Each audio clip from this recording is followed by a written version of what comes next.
په خاموشه خاموشي کې او بیا د سپو په غپا به مې مور د خوبه را بیداره شوې وي.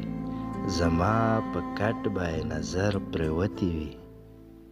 زما خالي کټ به د هغې په زړه کې څومره وسوسې اچولې وي، او زه بېغمه په نشو تماشو کې د میرویس خان ملګري په دیرا کې ډوب پروت یم.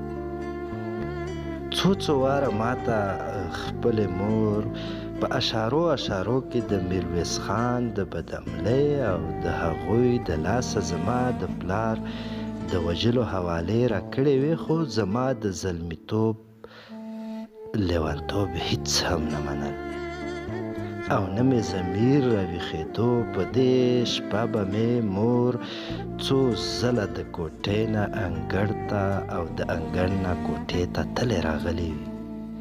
د ځان سره به یې څومره کرلې رېبلې وي. د سحر د بانګ سره سم په درنه نشه کې د خپل کور په طرف روان شوم. په لاره کې ځای په ځای د یو ځایه او د بل ځایه غورځېدم راغورځېدم، په سرو وینو کې لت پت. کور ته د رسېدو سره راته مور را منډه کړه. په خپله غېږه کې یې زما سر کېښود.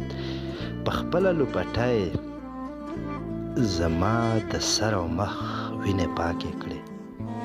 راته یې وې چې اسلمیه بچیه زما زیګره، په تا زما دنیا آباده ده.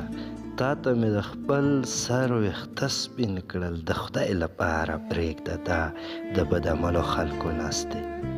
یوه ورځ به هم د دوی د لاسه ستا ژوند برباد شي، او هم اوس هم څه تلي راغلي نه دي، خو ستا د دې بدعملو ملګرتیا به ستا ژوند څه چې زما ژوند به هم په غذاب کې واچوي.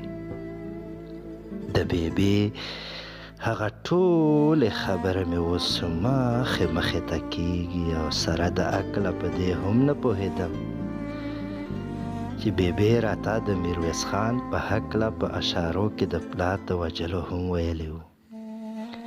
میرویس خان د کلي د ملک زوی و، ډېر ناروا کارونه به یې کول. یوه ورځ ورسره په یو ناروا کار وران شوم. د هغه د محفل نه مې توبه کړه.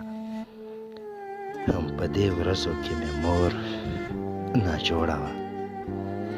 په لاره کې مې ځان سره ویل چې مورې ستا خبرې ټولې رښتیا دي. د نن نه مې د هر څه نه توبه کړه، او بیا به د بدعملو په محفل کې هیڅکله هم شرکت نه کوم. ما وې په دې زیري به مې مور ډېره خوشحاله شي.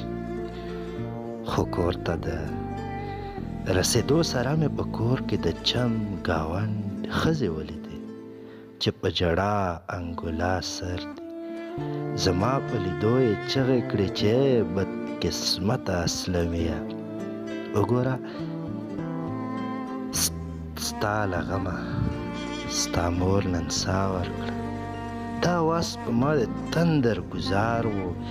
ما ډېرې چغې ووهلې چې زما بیبي زما مورې، ما د هر څه نه توبه کړه. سترګې وغړوه بیبي، ما د هر څه نه توبه کړه. خو بیبي په ډېر درنه خوب د کله جواب راکولو.